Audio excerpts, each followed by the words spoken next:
Alright mates, how's it going? In today's video, I'm covering the Dormant Throne and War Against the Nightmare from Chronicle Volume 3.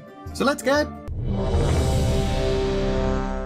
The armies of the Alliance and Horde packed up their stuff and withdrew from Northrend, and there were barely any Scourge sightings on the way out.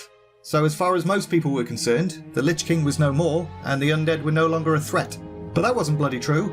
Whilst most people were dancing and drinking and celebrating and stuff, Bolvar was having a real hard time. He was struggling to maintain control over the endless ranks of Undead. Arthas had directed them to make war on the living, and trying to undo that was proving to be quite difficult. Also, Bolvar was having to fight to maintain his own sanity. He'd been a paladin for most of his adult life, but the moment he put the helm of domination on his head, the light abandoned him. So he had a fair bit of inner conflict going on. His sense of justice and righteousness was at war with these new necromantic powers. So basically, there were a few pockets of Scourge that were like, "You're not my real dad," and just did whatever they wanted. Packs of Undead in the Eastern Kingdoms continued to follow the old Lich King's directives. Mostly found in the Plague Lands, they would just mindlessly attack anyone who got too close. And Bolvar's struggle was about to get even harder due to an unexpected event involving Sylvanas. For years, she'd been dedicated to the idea of revenge on Arthas Menethil. After all, he'd ripped her soul from her body and transformed her into a servant, so screw that guy. But now he was dead, and somebody else had killed him, so she wasn't very happy. And in a very dark turn of events, she went ahead and threw herself off the roof of Icecrown Citadel. And that was the second time Sylvanas Windrunner died. It wasn't the Fool that did it, it was the jagged spikes of Saronite that she got impaled on. One of the many interesting and convenient properties of this mysterious element was that it could destroy the body and soul of the undead. So being impaled on it was a surefire way to snuff it for reals.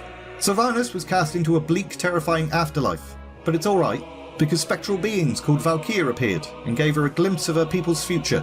Without her to protect them, the Forsaken would be kinda mishandled by the Horde, and eventually they'd go extinct. And the Valkyr then made her an offer. They would return Sylvanas' soul to her body, but only if she would bind herself to them. They'd been under the Lich King's control for long enough, and would gladly serve the Banshee Queen in exchange for their freedom. So Sylvanas was like, yeah, alright then, and her soul was reunited with her body back on Azeroth. Great for her. Not so great for Bolvar. He was shocked to feel his connection to the Valkyr was suddenly severed. He tried to re-establish his will over them, but they just ignored him. It was almost as if they served another master now, but enough about that. Meanwhile, Tyrande Whisperwind was having herself a little nap in Kalimdor, until she was stirred awake due to a horrific nightmare. What she didn't know was that she wasn't the only one experiencing these dreams. You may remember from a video I did bloody ages ago, the old gods had spent quite a while corrupting the Emerald Dream. Yogg-Saron's defeat hadn't exactly eradicated that danger, it kinda just made it worse.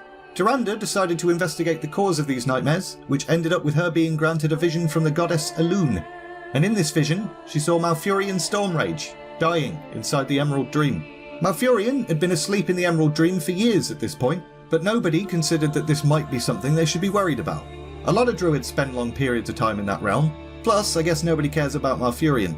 Tyrande tried to wake him, but she couldn't, and it soon became clear that nearly everyone who'd entered the dream, druid or not, was locked in a perpetual slumber.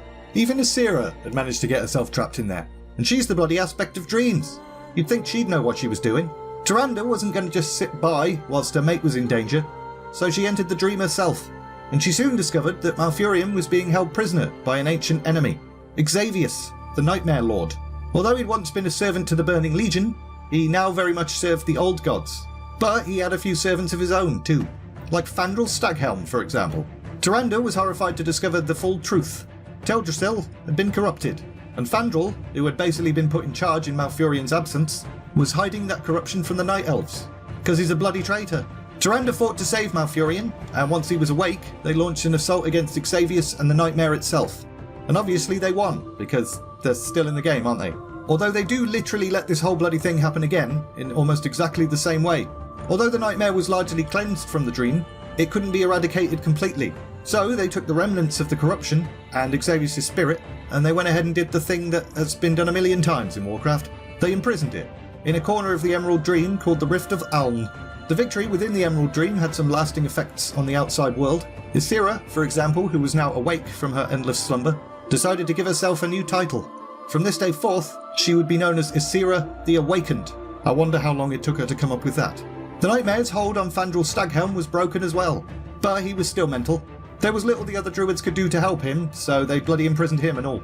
And Alexstrasza and Asira also decided that they should probably do a better job of protecting Teldrassil after what had happened. They both gave the World Tree their magical blessings to stop it from getting corrupted ever again.